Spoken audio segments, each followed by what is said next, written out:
Hello everyone, John Lockland here. I'm the director of Halo semuanya, John Loughlin di sini. Saya Direktur Forum for Democracy International. Selamat datang di forum minggu ini, forum yang diadakan pada pagi hari yang tidak biasa, atau bisa dibilang sore hari, bagi para tamu kita di Jepang. Saya ditemani oleh rekan pembawa acara saya, Peter Laffel di Moskow, Jeremy Nell di Cape Town, serta dua tamu kita, Pascal Lotas di Jepang, dan Mark Sloboda juga di Moskow. Pascal, beberapa hari lalu, sekitar seminggu yang lalu, Anda menulis sebuah artikel yang sangat menarik tentang Dewan Perdamaian, struktur ad hoc luar biasa yang disusun Trump di Davos, tepat ketika semua orang masih terkejut dengan berbagai ancamannya terkait Greenland. Sebelum kita membahas Dewan Perdamaian, dan karena kita telah memutuskan untuk menamai acara ini Kebijakan Luar Negeri Trump, mungkin saya bisa mulai dengan sebuah pertanyaan yang sangat mendasar.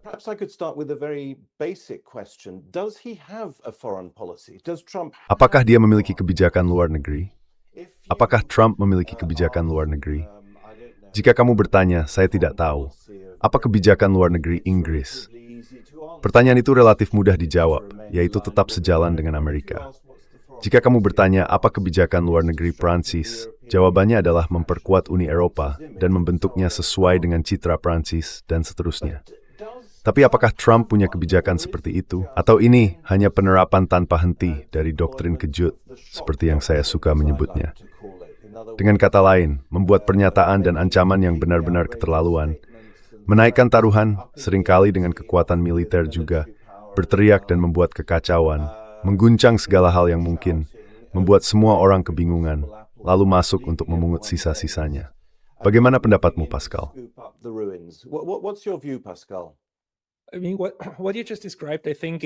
Maksud saya, apa yang baru saja kamu jelaskan, menurut saya adalah taktiknya. Caranya menerapkan sesuatu yang saya anggap sebagai kebijakan, atau setidaknya dalam pikirannya, sebuah strategi yang terbentuk di sekitar lingkup pengaruh. Titik. Saya pikir orang ini percaya bahwa belahan barat adalah milik kita, dan kita menegosiasikan sisanya dengan cara apapun yang paling menguntungkan. Dan jika kita merusak sesuatu dalam prosesnya, ya sudah. Jadi dia sedang memproyeksikan banyak kekuatan dengan kamu tahu, pada dasarnya menculik Presiden Venezuela, kan? Penculikan. Maksud saya masuk dan menculik seorang presiden. Di satu sisi, sama sekali tidak produktif jika kamu benar-benar ingin mengubah keadaan di lapangan.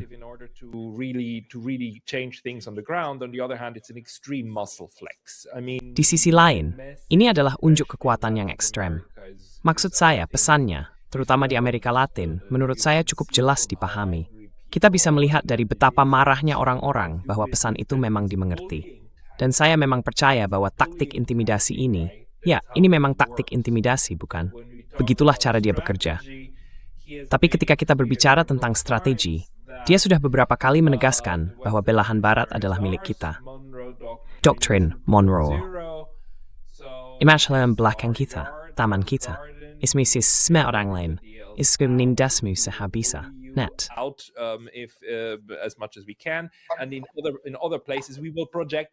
Dan di tempat lain, kita akan menunjukkan kekuatan sebanyak mungkin. Meskipun dengan Iran, dia sedang menunjukkan betapa terbatasnya kemampuan itu sekarang. Begitu juga dengan Ukraina. Pada saat yang sama, seperti halnya seorang penggertak manapun, dia tidak akan pernah memberikan apapun, kecuali jika kamu merebutnya kembali, bukan? Jadi bahkan dengan Ukraina, gagasannya bukan, mari kita wujudkan perdamaian besok. Gagasannya adalah, mari kita buat situasinya semahal mungkin bagi Rusia. Bukan karena dia punya klaim atas belahan dunia itu, tetapi karena, mengapa tidak membuatnya sulit jika mereka tidak mau bekerja sama? Bukan. Dia terus-menerus berpikir dalam kerangka bagaimana menciptakan pengaruh sebesar mungkin, atau bagaimana menggunakan pengaruh yang dia miliki terhadap semua orang lain.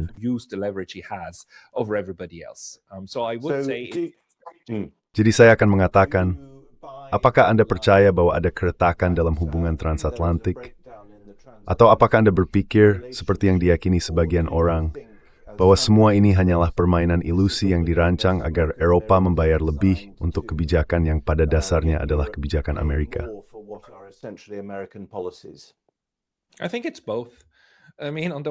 Menurut saya keduanya benar. Maksud saya, di satu sisi, Memang ada perubahan dalam cara aliansi transatlantik bekerja, bukan? Ada perubahan nada yang jelas. Di sisi lain, hal itu mengarah pada apa yang disebut Brian Berletic dan yang lainnya sebagai pembagian kerja untuk melaksanakan strategi tersebut. Namun, hal itu tidak lagi dilakukan dengan kedok kemanusiaan, satu untuk semua, semua untuk satu. Lebih seperti, tidak, kamilah bosnya. Kami yang memberi perintah, dan anjing lari. To frustrate that lists. Yeah, sure, but it can't be both, Pascal. Ya, tentu. Tapi itu tidak bisa keduanya, Pascal. Itu tidak bisa sekaligus menjadi pembagian kerja dan hubungan antara anjing dan majikan di satu sisi. Itu tidak bisa begitu, dan pada saat yang sama menjadi keretakan dalam aliansi transatlantik. Sekitar waktu Davos, tak lama sebelum dia menarik ancaman invasinya, orang-orang mengatakan NATO sudah mati. People said NATO is dead. Ya, dan NATO, maksud saya, NATO sudah lama mengalami mati otak. Tapi aliansi transatlantik, cara orang Eropa menganggap itu bekerja, dan cara mereka berpikir NATO seharusnya berfungsi, saya pikir itu sudah mati. NATO sebagai instrumen kekuasaan bagi Amerika Serikat untuk mengarahkan satelit-satelitnya masih sangat ada, sangat mirip dengan bagaimana Pakta Warsawa dulu menjadi alat yang baik bagi Uni Soviet untuk mengelola aliansi atau lingkungannya. Selama ini, Amerika Serikat berpura-pura bahwa ini adalah klub yang setara, yang sekarang sudah sangat jelas bukan demikian. Jika bos mengatakan dia sebenarnya ingin sepotong kue dari salah satu yang lain, maka ya, yang lain itu setidaknya akan berkeringat darah, bukan? Jadi gagasan lama, orang Eropa tentang apa itu NATO, yang itu sudah mati. Tapi NATO sebagai alat kekuasaan, menurut saya, masih sangat ada. Mark, what's your view? Mark, bagaimana pendapatmu? Maksudku, ketika pemerintahan Trump mulai berkuasa, Marco Rubio baru-baru ini memberikan wawancara dan mengatakan bahwa sekarang dunia bersifat multilateral dan multipolar, dan Amerika siap berbicara dengan kekuatan besar lainnya sebagai pihak yang setara dan sebagainya. Kita tidak banyak mendengar hal seperti itu lagi sekarang. Bukan begitu, Mark? We don't really hear much of that anymore, do we, Mark? No, not at all. I don't think Trump as an Tidak, individual sama has a sekali tidak. strategy, has a grand Saya tidak berpikir strategic Trump sebagai vision. individu memiliki strategi, memiliki visi strategis besar. Ia hanya punya beberapa gagasan samar tentang kebijakan luar negeri kekuatan besar, seperti sesuatu yang mungkin dilakukan oleh William McKinley pada abad ke-19, yang tampaknya menjadi satu-satunya buku yang pernah ia baca seumur hidupnya. Dan ia memiliki, bisa dibilang, gaya negosiasi pribadinya sendiri yang mirip dengan seorang bos mafia, penuh dengan ancaman. Apa yang milikmu adalah milikku. Ia semacam memformulasikan ulang kebijakan luar negeri Amerika pada tingkat individu dan taktis sebagai semacam perlindungan global. Sekarang, memang ada orang-orang di belakangnya yang memiliki visi strategis, bukan? Elbridge Colby sebagai wakil menteri perang, atau mungkin sekarang, sekretaris perang untuk urusan kebijakan.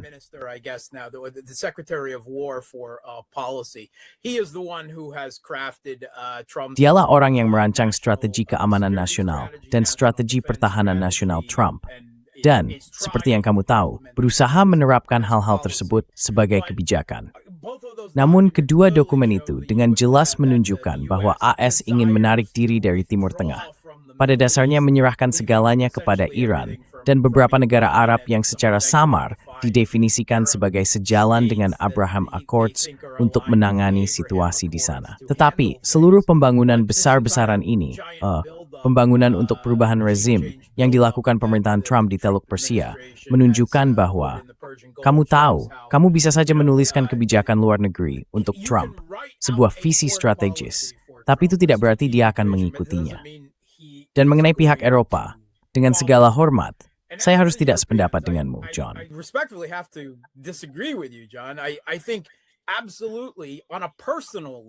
Saya pikir, tentu saja pada tingkat pribadi, ada perpecahan besar dan serius antara elit politik Eropa yang berkuasa dan Donald Trump.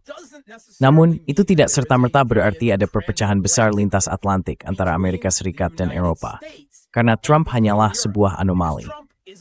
Ia akan pergi dalam 3 tahun, Dan kecuali J.D. Vance melanjutkan dirinya dan banyak kebijakan yang sama, kita akan kembali ke sosok seperti neokonservatif Marco Rubio atau seorang Demokrat yang akan kembali pada bentuk dan retorika yang diharapkan dari hegemoni global barat yang dipimpin AS, yang sebenarnya diinginkan oleh orang Eropa. Jadi mereka telah menyesuaikan kebijakan untuk berurusan dengannya dan mencegah perpecahan itu melalui sikap menjilat yang mutlak.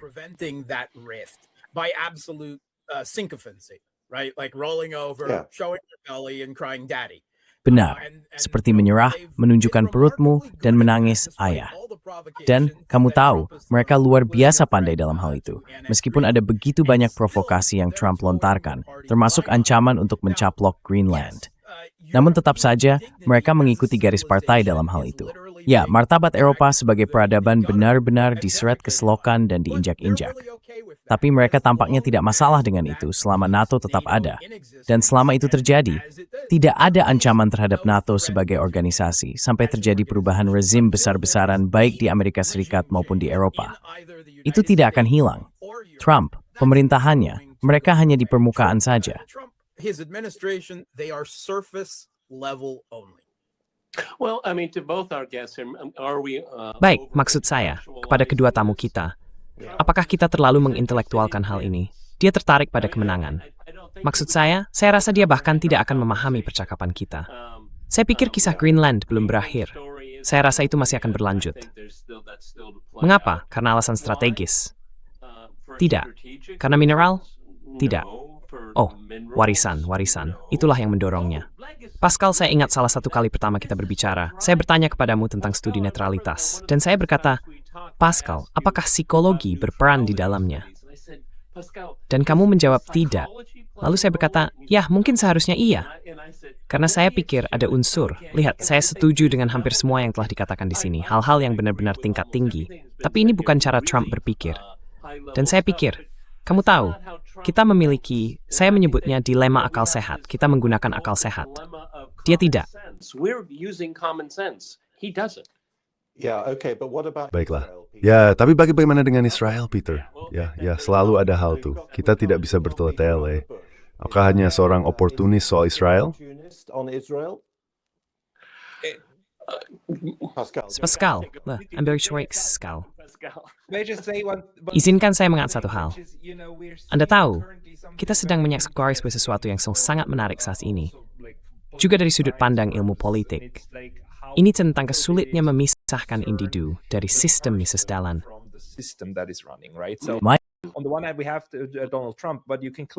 Di satu sisi, kita punya Donald Trump, tapi jelas terlihat bagaimana dia sendiri punya masalah dalam mengendalikan kapal itu, bukan? Dan bagaimana sebenarnya tidak benar-benar memimpinnya. Salah satu alasan dia menggunakan jaringan Truth Social miliknya, yang dia bangun dari nol atau dibangun untuknya, adalah agar dia bisa menyampaikan kepada 3 juta orang apa yang dia ingin mereka percayai, atau bagaimana dia ingin menggambarkan sesuatu. Lalu X dan platform lain menyorotinya. Dan tiba-tiba itu menjadi isu, cara informal baginya untuk membuat pernyataan kebijakan tentang Amerika Serikat. Tapi jelas terlihat bagaimana orang lain tidak sejalan dengan itu. Perbedaan pendapat, bahkan dengan Lindsey Graham, dan betapa diamnya beberapa orang di sekitarnya, seperti Tulsi Gabbard dan sebagainya, menunjukkan bahwa seluruh hal ini mungkin tidak berjalan seperti yang dia bayangkan. Berkali sulit cabai kita untuk memahami. Maksudnya, apa istiqnya brightly, thickly.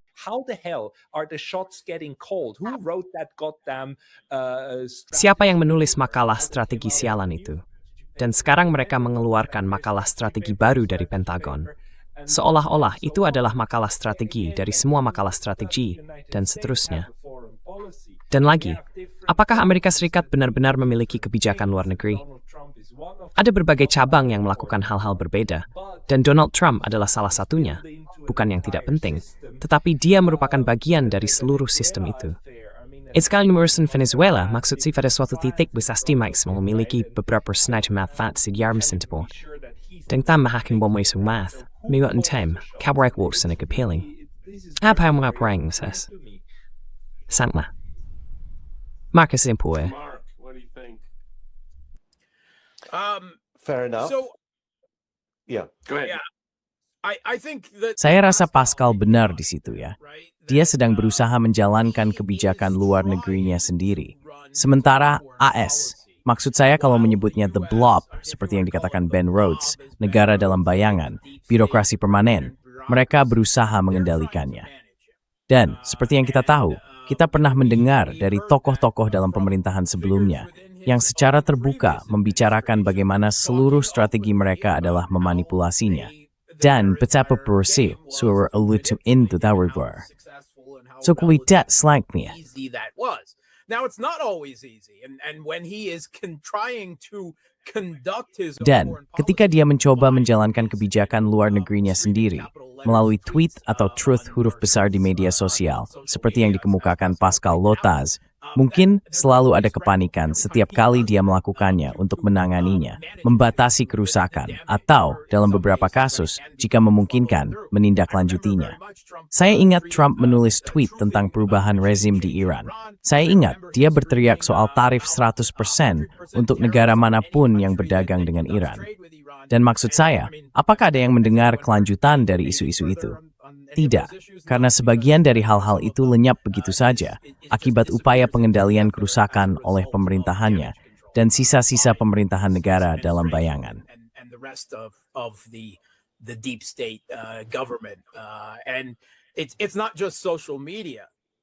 Dan itu bukan hanya soal media sosial. Dia menjalankan kebijakan luar negerinya melalui Steve Witkoff, bukan? Dan menantunya, Jared Kushner, bukan melalui Departemen Luar Negeri. Kenapa? Karena dia tidak mempercayai Departemen Luar Negeri. Dia tidak menyukai Departemen Luar Negeri. Dia paham bahwa lembaga itu adalah bagian dari blob, yaitu elit kebijakan luar negeri dengan segala ortodoksi dan indoktrinasi geopolitik serta ideologinya. Nah, Witkoff dan Kushner memiliki indoktrinasi itu. Bahkan Dan Driscoll sampai batas tertentu tidak ada. Di sisi lain, mereka benar-benar amatir yang dan scan dan itu skepor penimsulit dan seperti permai.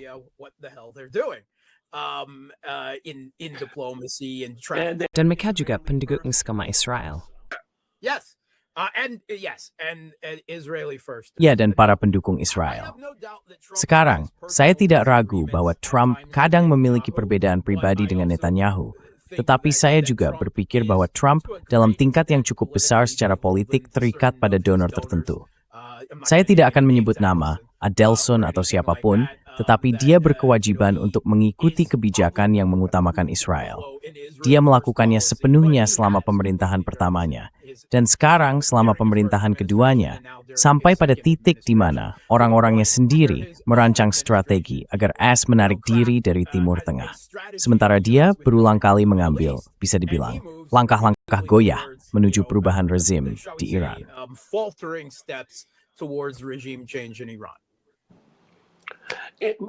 Pascal and Mark, Pascal, you said that, Pascal dan Mark, maksud saya kamu tahu, Pascal. Kamu bilang bahwa kebijakan luar negeri Trump berpusat pada belahan bumi tertentu. Itu memang bagian darinya. Ada beberapa perluasan, beberapa pengecualian. Kita punya Israel di sana. Bagaimana hal itu akan berjalan dengan NATO? Menurut saya, akan ditentukan oleh hasil akhir di Ukraina. Tapi bagaimana pandanganmu tentang cara Rusia dan Tiongkok bereaksi terhadap pemahaman Trump tentang dunia? Atau pandangannya terhadap dunia? Karena kamu tahu, kita semua tahu bahwa hukum internasional selalu, berpihak pada yang berkuasa. Artinya, politik kekuatan besar di sini. Tapi Rusia dan Tiongkok harus berhadapan dengan seorang presiden yang sangat tidak dapat diprediksi dan tidak konsisten. Dan itu membuat mereka sangat defensif.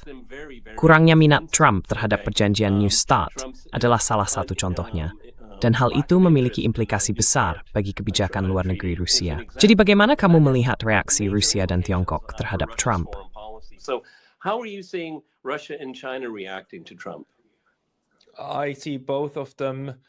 Saya melihat keduanya pada dasarnya berusaha untuk tidak ikut bermain. Maksud saya, satu hal yang Donald Trump lakukan dengan sangat-sangat baik adalah membuat semua orang kesal, bukan? Dia ahli dalam mendominasi, bukan hanya narasi, tetapi juga cara sesuatu didekati. Dengan satu cuitan saja, dia bisa membuat kita semua membicarakan satu topik selama seminggu penuh, termasuk saya, bukan? Dan dia benar-benar brilian dalam hal itu. Kamu juga bisa melihat bagaimana dia menjaga semua opsinya tetap terbuka. Karena dia telah membuat kata-katanya sendiri menjadi tidak bermakna. Bandingkan saja misalnya, semua hal gila yang Trump katakan, lalu tidak ada tindak lanjutnya.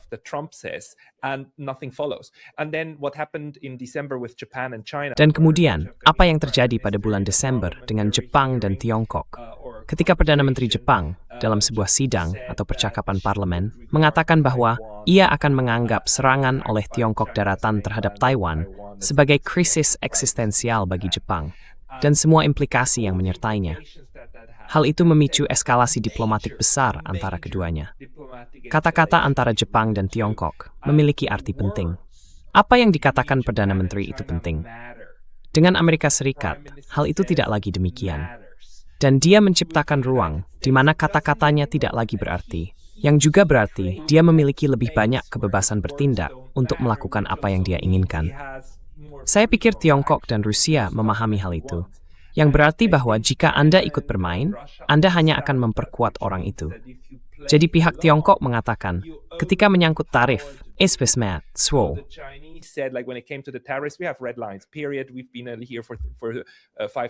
kita sudah ada di sini selama 5.000 tahun.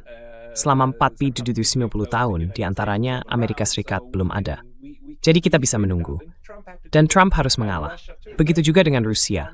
Misalnya, Trump mencoba mengakhiri perang Ukraina melalui gencatan senjata. Rusia berkata, tidak. Kami tidak akan menyerahkan kartu truf kami. Kami akan terus berlanjut. Kami hanya tidak akan ikut bermain. Dan pada akhirnya, bahkan ketika mungkin ada upaya pembunuhan, mereka tetap menunggu dengan mengatakan, tidak, kami akan terus berlanjut. Karena mereka, Amerika Serikat juga strategis, tetapi mereka lebih bisa dibilang sistematis dalam pendekatannya. Dan sistem yang dijalankan keduanya tetap berfungsi, entah orangnya Biden atau Trump. Mereka sudah memahami hal itu.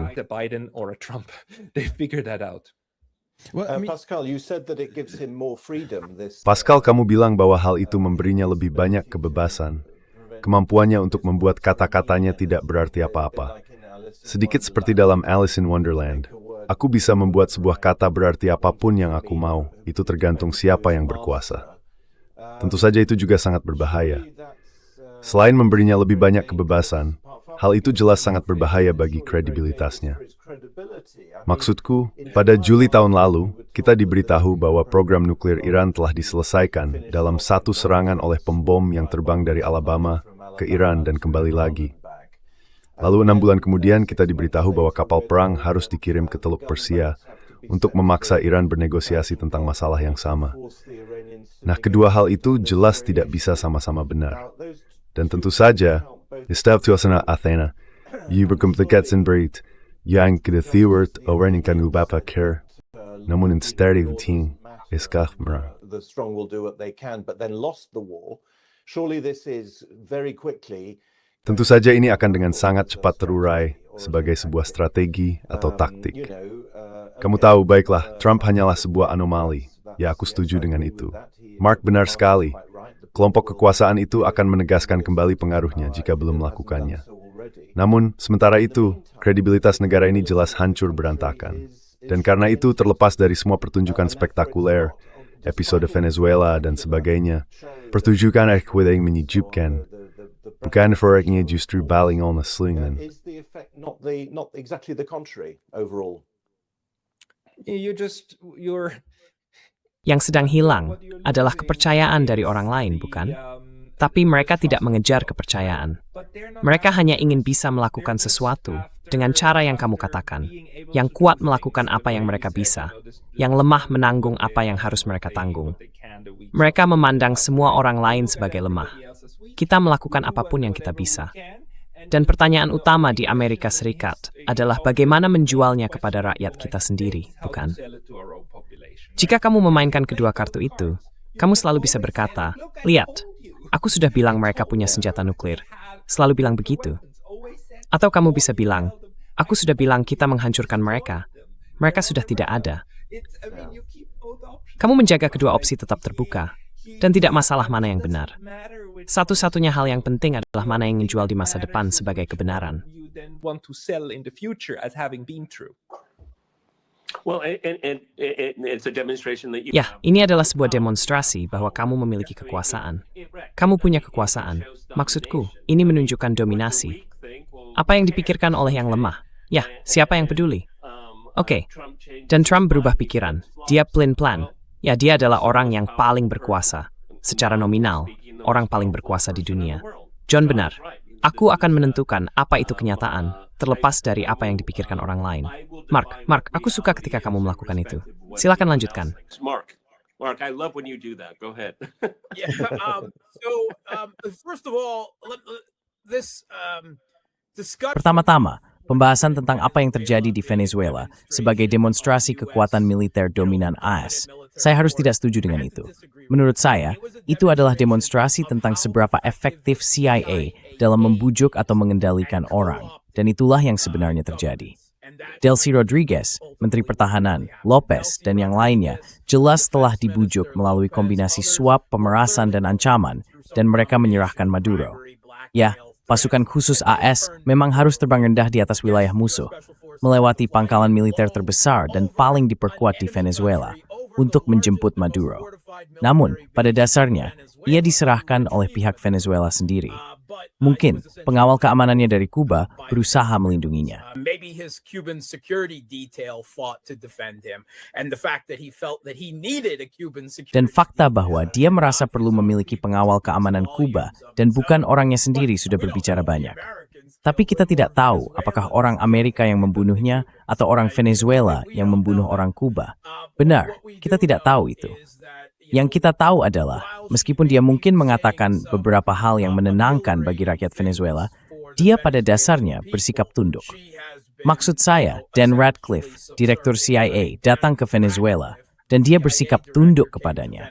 Lalu mereka mengumumkan bahwa mereka akan mengambil alih intelijen Venezuela, seperti yang mereka lakukan di Ukraina pada tahun 2014, dan akan membangunnya kembali sesuai citra mereka sendiri. Jadi ini adalah pelajaran untuk takut pada CIA, tapi tidak harus pada militer AS.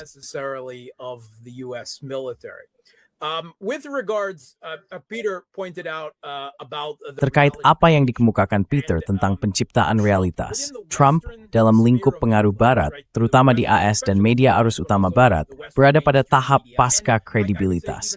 Dia bersifat meta, bukan? Seperti yang konon pernah dikatakan Karl Rove, mereka menciptakan realitas mereka sendiri dan bertindak berdasarkan itu.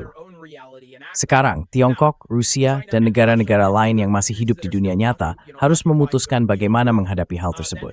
Tiongkok tapte benar-benar verbek with you, Morhipingav. Sementara Eid semigramstist I'm born to it berwilling, anxious bermain. No matter sticker kind of fab strength you. They've been feeding him at times. I mean, President Putin tries to. Maksud saya, Presiden Putin berusaha memanipulasi Trump, egonya, dan segala hal lainnya. Sama seperti yang dilakukan semua orang di dunia, termasuk pemerintahannya sendiri, sekutunya, semua orang. Dan Trump memang menginginkannya seperti itu. Maksud saya, dia membayangkan dirinya sebagai semacam dewa kaisar umat manusia, di mana semua orang datang ke istananya dan memberi penghormatan kepadanya. Ya, itu sudah bisa diduga. Sekarang bagaimana dia memilih untuk, kamu tahu, menitspai sikap menjilat dari Putin.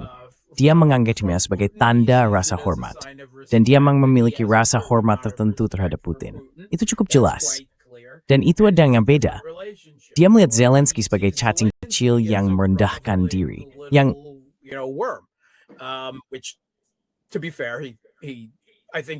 sejujurnya, saya pikir itu adalah penilaian yang akurat ketika berbicara tentang lingkup pengaruh. Saya rasa kita benar-benar perlu berhati-hati dalam berasumsi bahwa AS beroperasi dalam kerangka tersebut. Saya tahu banyak orang menggunakan istilah itu. Tetapi jika Anda mengklaim memiliki pengaruh sebagai kekuatan besar di dunia, yang terdiri dari kekuatan-kekuatan besar, itu juga berarti Anda mengakui bahwa kekuatan besar lainnya memiliki lingkup pengaruh yang Anda enggan untuk campuri. Dan itu bukanlah yang terjadi. Saya tidak berpikir pemerintahan Trump benar-benar bergerak ke arah itu. Mungkin ada beberapa orang di dalam pemerintahan Trump yang menginginkannya, misalnya Elbridge Colby.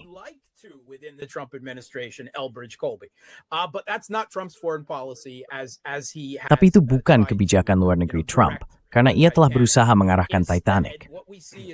Sebaliknya, yang kita lihat adalah penarikan dan reorganisasi hegemonik, serta dorongan terhadap para proksi ke depan, sebuah pembagian kerja. Namun, dia tidak menyerahkan Taiwan kepada Tiongkok. Dia tidak menyerahkan Ukraina kepada Rusia. Belahan barat adalah wilayahku, dan kalian bahkan tidak diizinkan berdagang di sini lagi. Tapi aku juga melakukan segala yang bisa kulakukan untuk mengganti rezim di Iran. Tidak ada pengakuan terhadap belahan timur, atau pembahasan bahwa kehadiran militer AS di belahan timur, atau benteng Eurasia, merupakan pengaruh yang tidak stabil dan seharusnya tidak ada di sana. Jadi itu sebenarnya bukanlah soal wilayah pengaruh. Ya, tidak. Begini Mark, maksudnya malah apa yang milikku milik sesiku, dan apa yang milikmu masih bisa dinegosiasikan. Yeah, it's exactly what I was going to say, Yeah. Peter. You beat me to it. Itu kami balik ke Maite. Kamu tuh haliki. Bagaimana dengan sisi ekonominya? Jelas Trump itu tarif di sini, tarif di sana, menghantam penerimaan buff. Tariffs there, smashing But up. that's Yang reader sementara. Yes, I know, Jeremy, you wanted to come in. Ya aku tahu Jerm kamu ingin ikut menanggapi itu. Jadi itu satu aspeknya.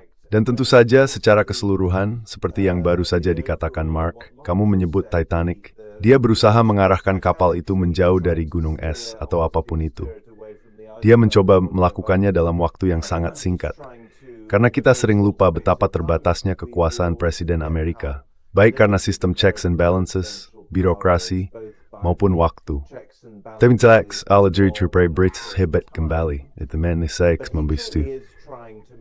Tapi bagaimana dengan dimensi ekonomi? Ibat sedih misalnya berikan dolar yang lemah. Does it involve, Wait, for let me jump in example, there. a weak dollar? Let me jump in there, John. Let me add quickly to Yeah, what no, you're please saying. Izinkan saya menyela sebentar, John. Trump Izinkan saya menambahkan sedikit pada apa yang Anda katakan. Trump jelas memiliki kebijakan luar negeri. Maksud saya, jika Anda melihat perang tarif dan ancaman sanksinya, dia sebenarnya sedang membuat Tiongkok hebat kembali. Karena di sini, di Afrika Selatan, dia tidak memiliki kami sejak kami membawa Israel ke pengadilan. Dan dengan tarif yang dia kenakan pada kami, berkisar antara 25% hingga 50%, itu secara langsung memengaruhi ekspor kami ke AS. Misalnya, bisnis ayah saya sekarang harus mengubah fokus, harus berpindah dari AS ke timur. Itulah tepi konsekuensi dari kebijakan luar negerinya.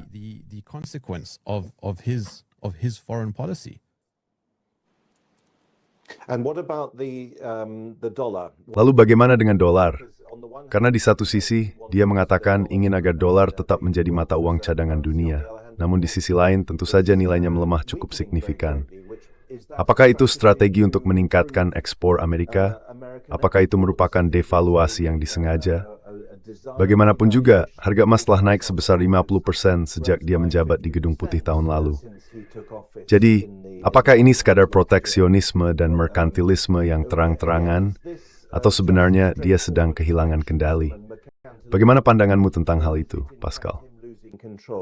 How do you see that, Pascal? Well, I mean, I see it as a consequence. Ya, maksud saya melihatnya sebagai konsekuensi dari cara dia menjalankan kebijakan luar negeri. Tapi bukan hanya dia. Maksud saya, mari kita juga ingat Biden. Dan kamu tahu, ini sudah dimulai jauh sebelum itu, ketika Amerika Serikat mulai terlalu menekan kartu struktural. Alasan mengapa AS memiliki kekaisaran ini adalah karena ia berperan sebagai penyedia layanan global. Ia menyediakan bagian penting dari perangkat lunak, internet, Microsoft, Facebook, dan sebagainya. Ia menyediakan sebesar sistem pembayaran dan mengarahkan investasi ke negara-negara berkembang, negara selatan global, melalui IMF, Bank Dunia, dan struktur yang diciptakannya sebelumnya, melalui GATT dan kemudian WTO. Namun, pada saat hal-hal ini menjadi sedikit berbeda dari cara yang mereka inginkan untuk menggunakannya. Ketika hal-hal tersebut berubah dari alat kekuasaan menjadi alat keterlibatan multipolar yang sesungguhnya, Amerika Serikat menutupnya. Engagement, the United States shut down the WTO because it doesn't appoint judges. Mereka menutup WTO karena tidak menunjuk hakim untuk pengadilan banding. Organisasi itu sudah mati. Menutup yang lain juga. Dan kemudian dia memberi terlalu banyak tekanan pada mereka, bukan? Dengan sanksi terhadap Rusia, sanksi sekunder terhadap semua orang. Sanksi dalam hal ini bisa berhasil jika digunakan secara terarah terhadap negara-negara tertentu. Maksud saya berhasil dalam arti membatasi mereka. Lihat bagaimana Korea Utara dibatasi selama ini, dan bagaimana sebenarnya Korea Utara menjadi salah satu pihak yang diuntungkan dari kekacauan saat ini, karena tiba-tiba mereka bisa membuat kesepakatan dengan Rusia. Tiba-tiba mereka tidak terlihat begitu gila lagi, bukan karena memiliki senjata nuklir. Crazy anymore, right? For having nuclear weapons. When they say like, yeah, well, look, I mean, there were reasons. Ketika mereka berkata, seperti ya, begini, maksud saya, ada alasannya. Jadi mereka keluar dari isolasi itu karena AS sedang melemahkan infrastruktur global yang dibangunnya sendiri dengan mencoba memberi terlalu banyak tekanan pada semua pihak. Saat ini, kita masih berjalan di sistem operasi itu, kita masih berjalan di Windows.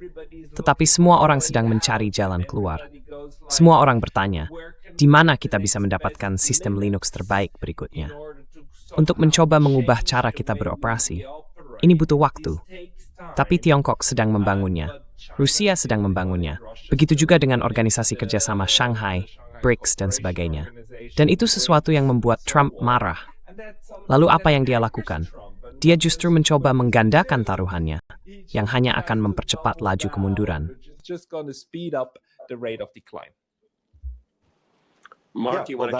Mark, apa kamu mau? Itu berkaitan dengan detail yang saya katakan dalam pertanyaan saya tadi, bahwa sebenarnya dia bukannya mencegah, dia justru mempercepatnya. Apakah kamu melihatnya seperti itu, Mark? Is that how you see it, Mark? That's a consequence. I think inevitably. Itu adalah konsekuensi yang, menurut saya, tak terelakkan. Maksud saya, ini adalah kiasan klasik dari Star Wars A New Hope. Film pertama, semakin kuat genggamanmu, semakin banyak sistem bintang yang lepas dari tanganmu. Pada tingkat tertentu, Trump dan tentu saja orang-orang di dalam pemerintahannya menyadari bahwa mempertahankan dolar AS sebagai mata uang cadangan global sambil sekaligus mengejar hegemoni dan dominasi Barat yang dipimpin AS sangatlah mahal. Faktanya, hal itu mulai menjadi beban yang melumpuhkan. Dan, seperti yang kita tahu, Trump merasa sangat kesal dan meremehkan Eropa.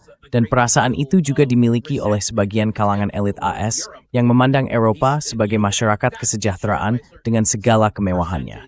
Seperti, misalnya, pendidikan dan layanan kesehatan gratis atau disubsidi dan sejenisnya.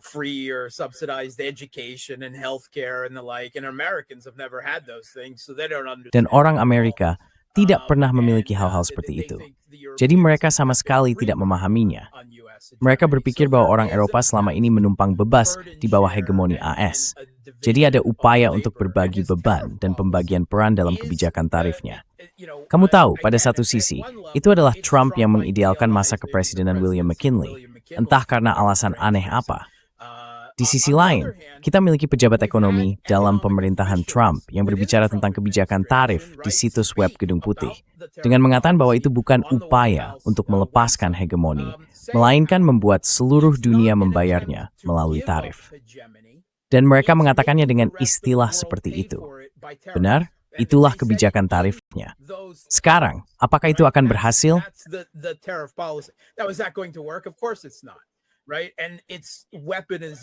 Tentu saja tidak. Benar. Dan proses senjatisasi itu dimulai di bawah pemerintahan Biden, tetapi jelas berlanjut. Senjatisasi terhadap, kamu tahu, lembaga-lembaga hegemoni AS terhadap kendali mereka atas arsitektur keuangan global, sistem pembayaran, dan sejenisnya. Ini sudah terlalu jauh. Dan melakukan hal itu terhadap Korea Utara dan Suriah adalah satu hal. Tetapi upaya mereka untuk, kamu tahu, menjatuhkan kekalahan strategis pada Rusia melalui mekanisme tersebut benar-benar gagal. Dan hal itu telah membawa seluruh sistem ke dalam krisis. Dan BRICS Plus sedang membentuk, setidaknya, kemampuan awal untuk menciptakan sistem paralel.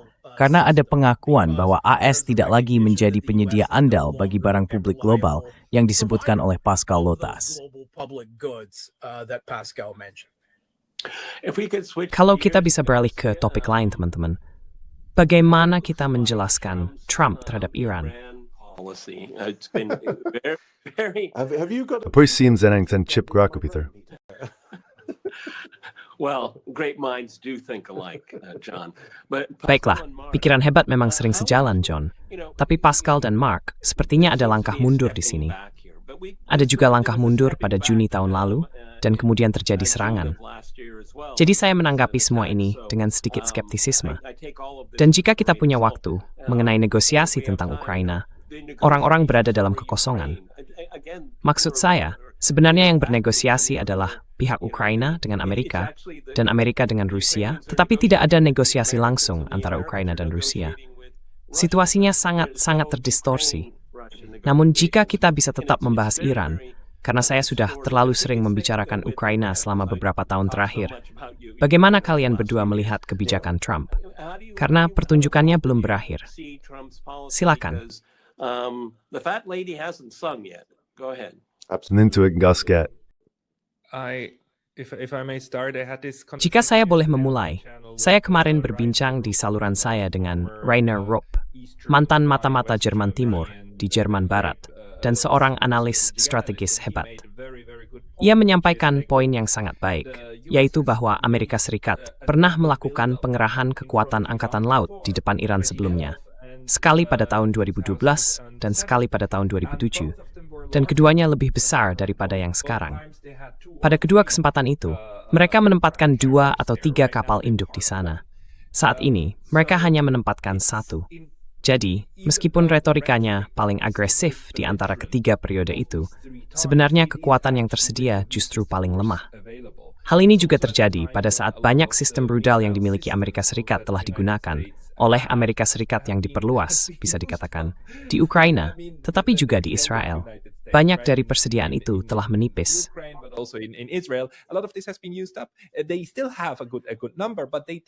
Mereka masih memiliki jumlah yang cukup banyak, tetapi sebenarnya butuh waktu lama untuk diterapkan. Dan bahkan jika semua kapal itu menembak secara bersamaan, hasilnya akan hilang begitu saja. Jadi, dalam hal apa yang bisa dilakukan militer ini secara langsung, sebenarnya kekuatannya cukup lemah. Di sisi lain, mereka memang mencoba melakukan perubahan rezim dengan semacam mengaktifkan semua aset mereka. Dan saya rasa itu adalah strategi utamanya. Entah bagaimana, saya melihatnya sebagai ketidaksesuaian koordinasi. Kapal-kapal itu datang agak terlambat. Jadi sekarang apa yang harus kita lakukan? Kita terus menunjukkan sikap dan entah apa lagi. Tapi untuk saat ini, saya percaya bahwa Iran sebenarnya sedang memanggil gertakan itu. Maksud saya, mereka sudah menetralkan garis serangan utama. Dan sekarang pertanyaannya adalah, apa yang akan terjadi dengan sisa kekuatan yang ada? Itu semacam datang terlalu terlambat. Begitu saya mau di story sini. Stina with a smet. Itu gue kapal induk sebenarnya. Bukannya kapal induk in-depth fork into Bukir Ref. Dan bukan hanya itu, kamu bahkan tidak perlu menenggelamkan benda itu. Kamu hanya perlu merusak landasan pacunya, bukan? Cukup satu serangan kecil, kamu tidak perlu menenggelamkannya. Lalu benda itu akan dinonaktifkan, atau harus masuk ke perbaikan. Jadi dalam arti tertentu, ini bukan kekuatan yang sangat berguna yang telah ia bangun. Selain itu, ada juga target-target lain yang mudah diserang di Qatar dan Suriah dan sebagainya. Itulah sebabnya AS berkata, teman-teman, sebaiknya kita evakuasi beberapa orang karena ini bisa jadi sangat buruk bagi kita. Maksud saya, selain fakta bahwa mereka bisa membunuh ribuan orang Iran dalam semalam, langsung pukul 4 pagi, kemampuan itu tetap ada. Tapi menang adalah persoalan yang berbeda. En Tark, skimmy pergerakan, percising belum breasker. You're the maliaper, epri perin gold. Okay, so Israel, Netanyahu. Baik, jadi Israel Netanyahu melihat tentu saja ada jendela peluang yang singkat. Ia paham bahwa ia tidak akan pernah memiliki pemerintahan AS yang lebih berpihak padanya untuk didorong melakukan sesuatu. Dan ia ingin AS berperang demi perubahan rezim di Iran untuk kepentingannya. Dan kita sudah melihat 2 episode dari hal itu, bukan? Yang pertama adalah serangan pemenggalan oleh Israel, di mana mereka membayangkan bisa menggulingkan pemerintah Iran dengan mengaktifkan beberapa pembunuhan terhadap Assad dan serangan jarak jauh dari wilayah udara Irak. Dan itu tidak berhasil. Dengan cepat, hal itu berubah menjadi perang serangan jarak jauh yang melelahkan, di mana Iran mulai unggul dan AS harus turun tangan, menjatuhkan beberapa bom, menyatakan kemenangan, dan menuntut gencatan senjata yang kamu and demand a ceasefire, which You're Iran. referring- Kusam program through praise foing na simsu fuchas waru. Intet Robert Harry du strength. Last year. Now, this time around was another Mossad. Kali ini, itu adalah upaya pemberontakan lain yang dipimpin oleh Mossad dan CIA yang dimaksudkan untuk langsung berujung pada pergantian rezim militer. Sekali lagi mereka terus-menerus meremehkan kekuatan dan stabilitas pemerintah Iran serta tingkat dukungan yang masih dimilikinya terhadap penduduk Iran.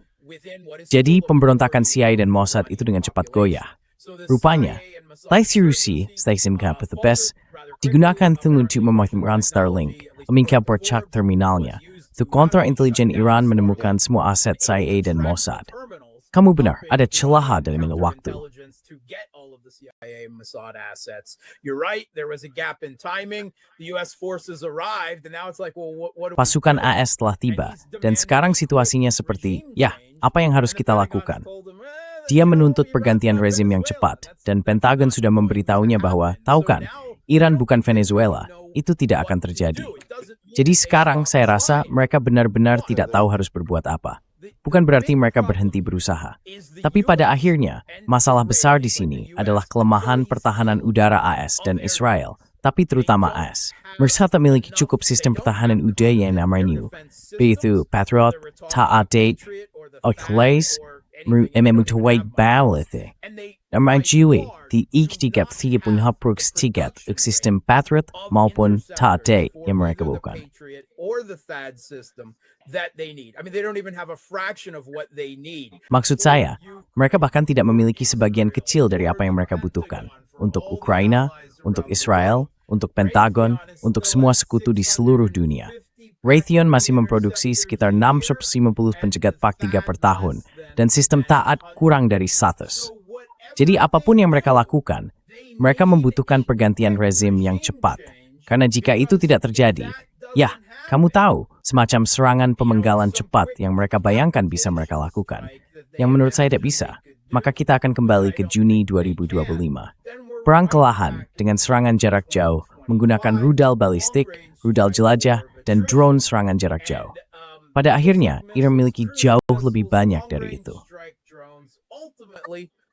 Iran has far more of them. They're far cheaper and ultimately far more effective. Mereka jauh lebih murah dan pada akhirnya jauh lebih efektif dibandingkan sistem pertahanan udara Amerika dan Israel yang jauh lebih mahal dan sulit diproduksi.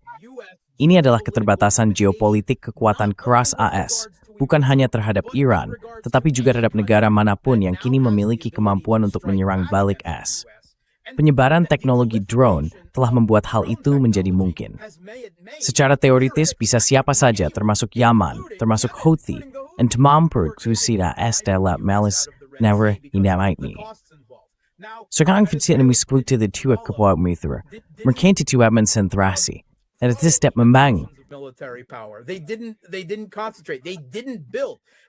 If Venezuela had built, jika Venezuela telah membangun jaringan GERAN, bahkan yang masih dalam tahap awal dalam beberapa tahun terakhir, dengan memanfaatkan perkembangan Rusia di Ukraina, maka kita tidak akan menghadapi situasi seperti sekarang di Venezuela. Namun Iran telah melakukannya. Faktanya, GERAN, senjata ajaib Rusia yang sangat efektif ini, dan saya tidak keberatan menggunakan istilah itu, karena memang demikian adanya, awalnya dikembangkan oleh Iran. Ya, senjata itu telah melalui banyak tahap evolusi selama masa perang sejak saat itu, tetapi hal itu tidak akan berhasil terhadap Iran. Mereka memiliki kemampuan serangan jarak jauh yang terlalu besar.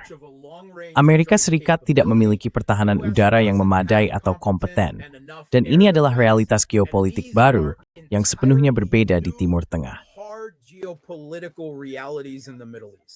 Ya, jadi Karl Rove, pencipta realitas, sang pembawa Carrie Halls, ang ketidakrealit plain, di kini bertepat tuan use. Has come up against reality. Yep. very much. Sangat. Maksud saya, kita berharap begitu, bukan? Harapannya adalah bahwa pada suatu titik, mereka akan menyadari, tidak, ini perlu, kamu perlu jalan keluar, bukan? Dan mungkin kamu tahu, salah satu hal yang perlu diingat adalah bahwa dari semua hal bodoh yang telah dilakukan Trump, saya tidak berpikir mencoba memulai Perang Dunia Ketiga adalah salah satunya. Saya pikir dia sebenarnya berusaha melakukan apapun yang dia inginkan tanpa masuk ke ranah nuklir. Lihat hal-hal yang tidak dia lakukan. Misalnya, sejak setahun yang lalu, Amerika Serikat memiliki hak pangkalan di Swedia dan Finlandia. Dan kecuali satu pangkalan, mereka tidak menempatkan staf di 30 pangkalan lainnya yang sekarang secara hukum diizinkan. Jadi tampaknya ada sedikit keraguan untuk benar-benar melangkah lebih jauh dari Ukraina, bukan? Jadi Ukraina, ya, lagi, seperti apa yang milikku adalah milikku. Apa yang milikmu bisa dinegosiasikan. Kita negosiasikannya. Tetapi the war sangat berismesini. Setidaknya untuk saat ini. Precarious areas, at least for now. That's. Well, I mean, Pascal, you know, I don't want to, you know. Ya, maksud saya, Pascal, kamu tahu, saya tidak ingin masuk ke ranah kiamat, tapi seperti yang baru-baru ini saya dan Mark bahas, dan dia mengulanginya di sini. Israel memiliki presiden yang paling patuh yang bisa mereka bayangkan di Gedung Putih. Dan Israel sedang berusaha menyelesaikan semua masalahnya sekaligus, dan kita sudah melihat itu. Pernahkah terlintas di pikiranmu bahwa demi hadiah terakhir di Iran, Israel mungkin akan menggunakan senjata nuklir? Ya, bersenya orang, dan negara nasal. Maksud saya, amabakem breaking. Ahamawid tak gulkthuskur. I mean, they're in that category right now. The highest likelihood of Kemungkinan tertinggi sebuah negara menggunakan senjata nuklir jelas adalah Israel. Karena sekali lagi, seluruh strategi Israel untuk bertahan hidup adalah memastikan semua pihak lain hancur, menyalakan api di sana, lalu sedikit demi sedikit merambah wilayah itu, bukan? Dataran tinggi Golan dan sebagainya, genosida di Gaza, pemusnahan di tepi barat, dan seterusnya. Namun mereka membutuhkan agar semua pihak lain hidup di bawah serangan terus-menerus, dan mereka ingin memperluas hal itu ke Iran. Satu-satunya alasan Mesir tidak menjadi sasaran langsung adalah karena negara itu kurang lebih bekerja sama. Tapi semua pihak lain diserang. Dan tujuannya bukan untuk menang. Tujuannya hanyalah memastikan semua pihak lain begitu lemah, sehingga Israel bisa bertahan di tengah kondisi itu. Dan jika senjata nuklir diperlukan untuk melaksanakan strategi tersebut, saya percaya mereka akan menggunakannya. Saya agak kesulitan dengan pertanyaan lainnya. Mengapa Israel belum menggunakan senjata nuklir? Maksud saya, baiklah, anggap saja mereka telah melanggar setiap perjanjian internasional yang ada. Mereka menghancurkan Gaza. Dan yang kita dengar hanyalah, oh, itu bisa terjadi, itu bisa terjadi. Mengapa mereka belum melakukannya? Ya, akan melakukan. Belum diperluas. Dicemisungan hikmas mereka. Dah? Ya parang yang bersering, apa yang sepedari dreng. Setiap negara Arab lain di Timur Tengah akan memulai program nuklir. Tepat sekali, itulah yang akan terjadi. Arab Saudi, Mesir, Turki mengembangkan senjata nuklir. Itulah yang akan terjadi. Belum lagi Iran. Atau mereka bisa membeli satu dari Pakistan. Tapi saya merasa kesulitan, mate, dengan sisi moralnya di sini. Jadi, mencurkan Gazi, Gaza, segala cara lain. Begitu mendekati senjata nuklir, tiba-tiba syuftat di soralah yang dilanggar.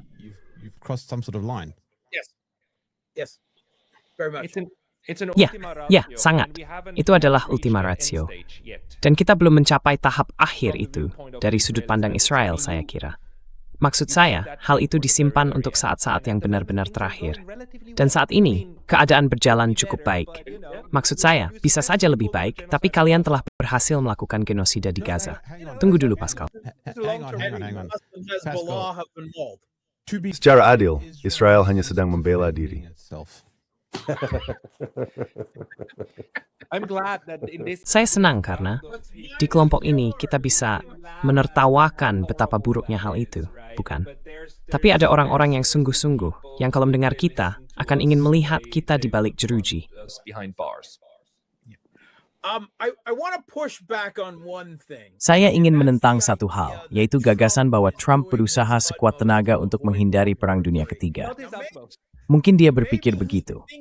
Tapi saya ingin menunjukkan bahwa meskipun dia telah beralih dari dukungan militer terbuka terhadap rezim Kiev, dengan mendorong agar pihak Eropa yang membayar peralatan AS, dan itu tidak berjalan dengan baik, dia justru meningkatkan perang CIA terhadap Rusia ke tingkat yang tidak pernah dilakukan oleh pemerintahan Biden. Dalam halaman Avsar The New York Times, CIA telah membanggakan diri selama beberapa tahun terakhir bahwa mereka sepenuhnya mengambil alih dan membangun kembali intelijen Ukraina sesuai dengan citra mereka sendiri. Ukrainian intelligence in their own image. And then more recently, that they directed. Dan kemudian, baru-baru ini, mereka mengarahkan serangan rezim Kiev terhadap kilang minyak dan infrastruktur energi Rusia, serta mengarahkan serangan terhadap pengiriman minyak sipil di Laut Hitam, Mediterania, Atlantik, dan wilayah lainnya. Lalu kita memiliki upaya pembunuhan massal dengan drone yang dilakukan oleh intelijen Ukraina terhadap kediaman resmi Presiden Rusia di wilayah Novgorod, di Valdai. Apakah ada yang percaya bahwa AS setidaknya tidak terlibat dan tidak memberikan izin untuk upaya pembunuhan terhadap Presiden Rusia? Karena saya sama sekali tidak percaya bahwa mereka tidak terlibat, bahwa mereka tidak setidaknya memberikan izin. Itu berarti Trump baru saja mencoba membunuh pemimpin dari kekuatan nuklir terbesar di dunia. Mark, отвечай Trinu Spiakvo. Yuj. This is Stromal Big Mid Hat. You think he was? I think absolutely he was because he seems to think. Saya benar-benar yakin dia terlibat. Karena dia tampaknya berpikir ada semacam keterputusan bahwa apapun yang dia lakukan dengan intelijen terjadi di bawah tingkat intelijen, di bawah tingkat di mana siapapun bisa mengenalinya dan meresponsnya. Jadi saya sangat yakin dia ada dalam lingkaran untuk hal itu. Dia menyukai serangan pemenggalan kepala, bukan? Kita telah melihat dia terlibat dalam upaya serangan pemenggalan terhadap kepemimpinan Iran dengan Hamas, dengan Hizbullah, dengan Venezuela. Soleimani, pembunuhan Soleimani dan para jenderal Irak tewas pada saat yang sama. He seems to have a fetish for it. Dia tampaknya terobsesi dengan hal itu. Dia dan Netanyahu sama-sama. Ini adalah fantasi yang benar-benar absurd, karena satu-satunya hal yang akan terjadi jika mereka berhasil membunuh Putin adalah jaminan 100% yang menurut saya sudah tak terelakkan, bahwa Ukraina akan kehilangan status kenegaraannya dan sekadar diserap kembali ke dalam Rusia, karena Rusia tidak akan berhenti. Dan siapapun yang menggantikan Putin akan jauh lebih tidak terkendali. Cuma berhati dingin, stragen pet kebens, biling. Itu mau publik en mau wasot. Pascal. And public opinion would support it. Yeah, sure. Ya, tentu. Pekalo tastas, mari kita rek-rek kerdi. This is the one thing I cannot judge. Ini adalah satu hal yang tidak bisa saya nilai, dan satu hal yang perlu kita cari tahu setelah dokumen-dokumen itu dirilis. Apakah Trump tahu? Apakah dia terlibat atau tidak? Apakah CIA berada di bawah kendali efektif Gedung Putih, atau seperti negara dalam negara? Dan kamu tahu, apakah kita akan memiliki begitu banyak Presiden AS yang tewas jika tidak ada semua pertikaian ini? Ada setidaknya 2, kalau bukan 3, upaya pembunuhan terhadap Trump saat dia mencalonkan diri dan setelahnya. Maksud saya tidak tahu sekali lagi bagaimana sebenarnya sistem ini berjalan. Again, how this system runs. But the point I wanted to make before is not that Trump tried. Tapi poin yang ingin saya sampaikan sebelumnya bukanlah bahwa Trump berusaha sekuat tenaga untuk mencegah Perang Dunia Ketiga. Dia jelas bermain api dengan cara yang sangat-sangat tidak bertanggung jawab dan bodoh. Tapi dia bukan Hitler. Dia tidak memiliki pola pikir penaklukan, haus darah, dan kekerasan demi kejayaan. Saya pikir ada perbedaannya. Mengatakan seseorang bukan Hitler bukanlah pujian besar. Tapi saya pikir itu perbedaan yang perlu kita buat untuk memahami setidaknya bagaimana pemerintahan ini dijalankan. Itu tidak berarti tidak ada tipe-tipe seperti Hitler di dalam pemerintahan. Saya pikir dia dikelilingi oleh orang-orang yang berwatak seperti Hitler. In the administration, I think he has Hitlerite types. And he is obsessed with Terobsesi into gagasan tentang perdamaian ini. Dan lagi, Oke, kamu bisa bilang itu hanya untuk pertunjukan. Dan mungkin memang begitu. Tapi di sisi weighted test, mau ngapa dia terus kembali sistem itu? He just wrote to the Dia baru saja menulis kepada Perdana Menteri Norwegia bahwa karena tidak diberi hadiah Nobel, dia tidak lagi merasa perlu mempertahankan kepura-puraan begemi perdamaian. Well, that is rather Hitlerian, isn't it? Because of course in Nah, 1930s, itu agak mirip dengan Hitler, bukan? Karena tentu saja pada tahun 1939, Hitler berkata, "Saya selalu berjuang demi perdamaian, tapi sekarang saya sudah didesak terlalu jauh." Baiklah, memang, kita harus menunggu seperti yang Anda katakan, arsip dan mungkin bukti lain untuk mengetahui siapa sebenarnya yang mengendalikan siapa. Saya tidak yakin apakah kita sudah lebih dekat dengan kebenaran, tapi sungguh menarik mendengarkan kalian berdua, Pascal Lotas dan Mark. Terima kasih banyak sudah bersama, dan beri juga kepada semua yang menonton. Napa jumpa lagi. Terima kasih sekali lagi. Semi. we see you all again next week. Thanks again. Bye bye. Ini mahasiswa.